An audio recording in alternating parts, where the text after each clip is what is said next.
It is always a good thing to buy Bitcoin at any price. This isn't about another Bitcoin cycle. This is about a moment most people will miss and regret, because what Samson Mow is hinting at isn't just a price move. It's a structural shift already starting to unfold. Quietly. While everyone is still arguing about charts, predictions, and whether the bull run is real, something much bigger is being positioned behind the scenes. And here's the uncomfortable part. By the time it feels obvious, it's already too late to act. We've seen explosive moves before, but this time, the players are different. The scale is different. The timing feels engineered. And almost no one is prepared for what that actually means for Bitcoin. So the real question isn't if it happens. It's who sees it early enough to move. Because what he's about to reveal changes how you look at this entire market. Listen closely. Well, if you just ignore all the financial engineering with strategy and everything like that, you can't really time the market and say Bitcoin is going to go up or down. You don't know. Right. So you always want to be deploying into the market because you know for a fact that in 10 years, Bitcoin will be much higher than it is now because it is this scarce asset and it is replacing gold. So you just have to be in the market. Like there's a saying, time in the market is more important than timing the market, And even if you don't believe that Bitcoin is good, then you should just put your money in STRC and let Saylor buy the Bitcoin. And he'll keep the 20 to 50% upside and he'll give you 11%. For people that are not familiar with that product, can you briefly explain what it is?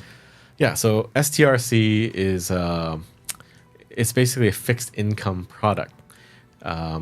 It's basically Saylor stripping out the volatility of Bitcoin. Basically, he'll pay you 11%. You give him money, he'll take that and buy Bitcoin. And when Bitcoin goes up 30%, he gets the 20% gain on it. So it's like a beautiful kind of arbitrage between those that are risk averse or don't understand Bitcoin and those that understand Bitcoin. Because it is a brilliant instrument, it's stripping out the volatility and giving people a stable income, and they don't need to buy Bitcoin. And those that believe and understand Bitcoin will buy Bitcoin. And in many ways, this is similar, possibly inspired by the Bitcoin bond that I designed for El Salvador, which was not on a monthly scale, but the idea was you buy the bond, you get a yield, which is covered by investing half of the bond capital into mining. But then after a 5-year period, you recoup the principal. So if you invest $100,000 in it, you know that in 10 years, it's a 10-year bond, you get back your 100,000. But after the 5-year mark, you get an increased Bitcoin yield on top of the base coupon. So in year 7, 8, 9, maybe your yield is 30, 40, 50%, or 90%, which is pretty cool, right? If Bitcoin is valuable, everyone will want Bitcoin. And that's what we're seeing. Countries will want Bitcoin. Companies will want Bitcoin. Institutions will want Bitcoin. It's just a natural extension, just like who wants gold? There's really nothing you can do except for complain about it because it's capitalism. If you want to get it, go and get it. Nothing is stopping you from buying more Bitcoin than Saylor. I think in a world where Bitcoin is replacing the entire monetary system, it's going to absorb gold. It's going to demonetize all those precious metals. It's going to absorb real estate. It's going to absorb a lot of things. There is no limit to how big Bitcoin can get. So it's everything divided by 21 million, right? So yes, strategy has a big chunk of it, but overall, Bitcoin is going to grow from 1 point something trillion to 100 trillion. And there's enough Bitcoin for everyone, even though everyone may not have one Bitcoin, but one Bitcoin can be divided up into 100 million Satoshis. So everyone will have a good number of Satoshis. But that's the nature of wealth. It will concentrate somehow. But the good thing about Bitcoin is anybody can hold Bitcoin. And Saylor has even said this too. He said, not everyone can have Manhattan real estate, right?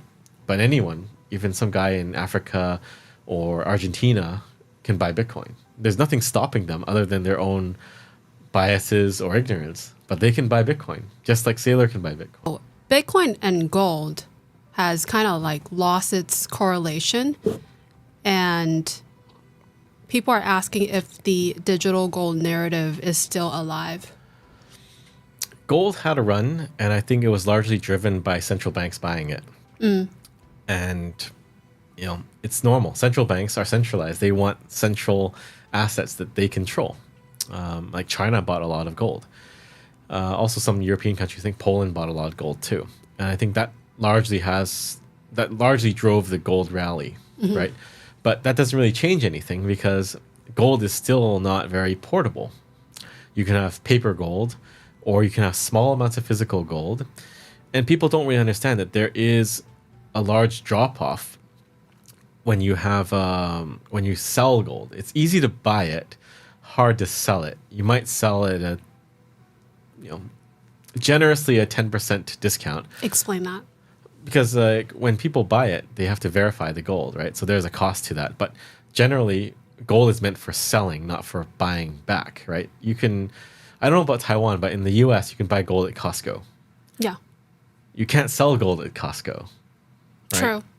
So the distribution chains all exist to sell gold, not to buy it back. So a lot of dealers will give you a haircut. Like, okay, you want to sell your gold. What's the market price? You get 10% lower, 20%, 30%. And a lot of shipping companies actually won't take gold because of the risk too. And there are many Bitcoiners that I know that originated from being gold bugs. And they learned the hard way. Like they had a good chunk of gold and they wanted to sell it. And they took a haircut and it was very hard to sell. That's not the case with Bitcoin. So this is why gold is not as good as Bitcoin. It's like defective Bitcoin. Bitcoin's everything gold wanted to be, but couldn't be. But yeah, gold rallied very hard, and I think Bitcoin didn't rally. And I think the time will come when Bitcoin does rally, because everything is rallied except for Bitcoin. S&P's rallied, gold, silver has rallied, oil has rallied. Bitcoin has not rallied, and it's overdue for the rally. Do you think Bitcoin is going to replace the monetary system, or have you updated your prediction on what would happen in the world? I think it has to replace the monetary system. It has to. It has to, because the monetary system is broken. Like the U.S. is now 39 trillion in debt. I think when we met a couple of years back, it was 34 or 35. But 39 trillion is astronomical. And most countries have a large amount of debt. And there's no way out of it. Like Japan is another country that we're very interested in for nation state adoption. That's why we focus our efforts there, because it has the highest debt to GDP ratio, right? Something has to give there too. But Japan is a wholly different beast. They've been financing the world basically through cheap yen. And that seems to be coming to an end. But everything in the fiat system seems to be coming in an end. You could say it's pessimistic, but I think it's just things have to reconcile eventually. You cannot keep printing money and increasing the debt forever. And my question is, it has been working, and yes, it's bad, but why can't it just continue? Yeah, the numbers are huge already. It can be even bigger. So what to everyday people? I think the Bank of Japan is now buying most of their own debt back, right? So you can see the whatever you want to call it, the game of musical chairs is ending, right? Nobody wants to buy it, right? People are moving to hard assets, and that's why gold rallied. At least part of the reason why gold rallied, because you can say it could go on forever, and theoretically, yeah, it can keep printing forever, but eventually it loses some meaning. But more importantly, you're seeing fractures in the system. We're moving into a world that is more uncertain. Like, can you keep dollars forever and trade with dollars forever?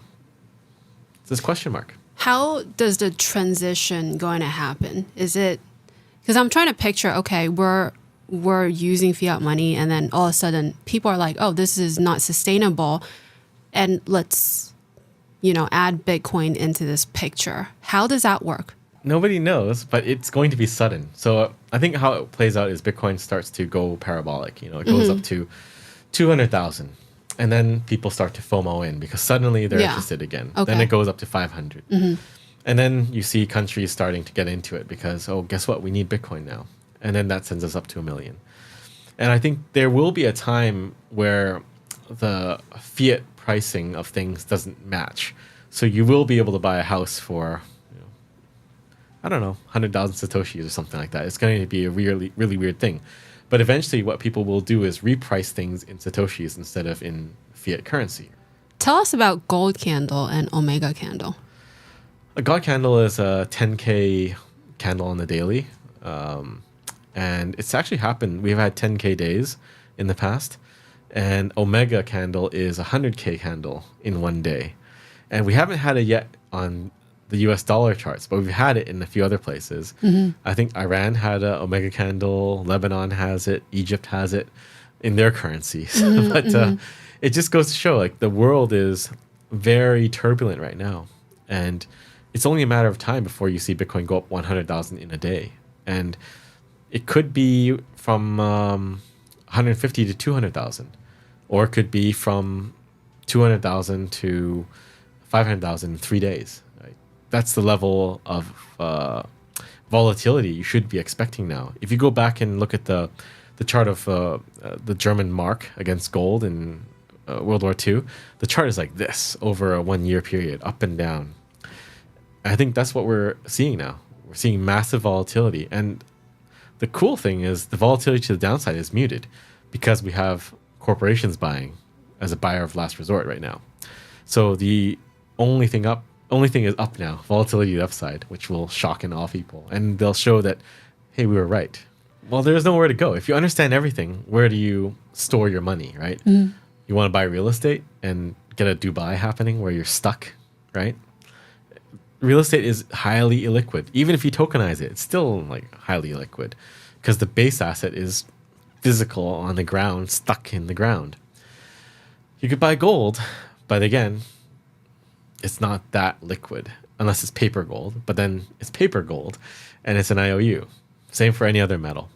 You could buy a stock, but a stock is a wrapper for a company with management and with problems, and it can be replaced, just as we saw software companies getting replaced by general AI. And you could say, well, what about investing in NVIDIA or something like that, or whatever? But there's always something new, right? But a permissionless store of value that is bearer and immutable cannot be replaced. That is it. That's the apex predator of money. Does not get any better than that.